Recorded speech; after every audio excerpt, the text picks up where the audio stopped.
Okay, Master Gardeners, I want to share a cute little small dwarf native that's in my garden, and you're not going to believe, I just divided this in November, in the fall months, and I moved it here. This is one of the dwarf crested irises, little small dwarf native, mind you, native perennial plant that can become a little ground cover where it's really happy.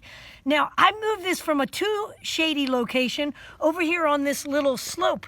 And I have a little slope here because I have a dead tree behind me that I didn't know how to plant something new here unless I put a lump of soil. So I got this huge lump of soil I didn't know what to do with.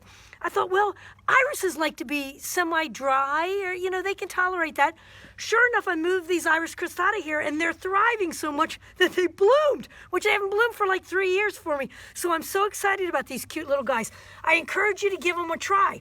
Even this little one. Now, mulch is not a good compatible thing to use with any of your irises because they have rhizomes under the ground and they like to be like right at the surface of the ground. So if you get infiltrating weeds that have strong rhizomes, they'll overtake yours. I have a grass problem in my other irises. Like this is a dwarf bearded iris that I have. When it comes to dividing, which is after they finish blooming, I like to keep a little Y shape here.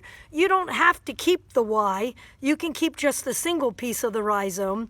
But I divided all of these last fall as well, and I planted them. But this needs to be planted right here at soil level. And you can look at my little dwarf bearded ones and see I've probably got them in the ground a little deep because I've mulched them all. But nonetheless, I'm so happy that they're flowering here.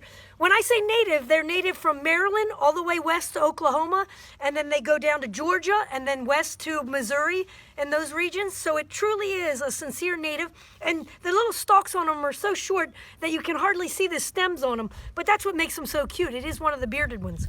But there's another kind of iris I grow in my yard, and this is just the blue flag traditional ones, blue. And I divide these about every 3 or 4 years. I dig my clumps up, and I actually dug this one right out of my compost pile because I threw a bunch of them away since, well, I'm embarrassed to say, I threw a bunch of them away. So I dig these. I don't pay attention to my rhizomes on these. I don't pay attention to what my depth is really, and they still just thrive. So iris, a fun plant for your yard, and if you're a native advocate only, try this iris cristata, dwarf crested iris. See you soon.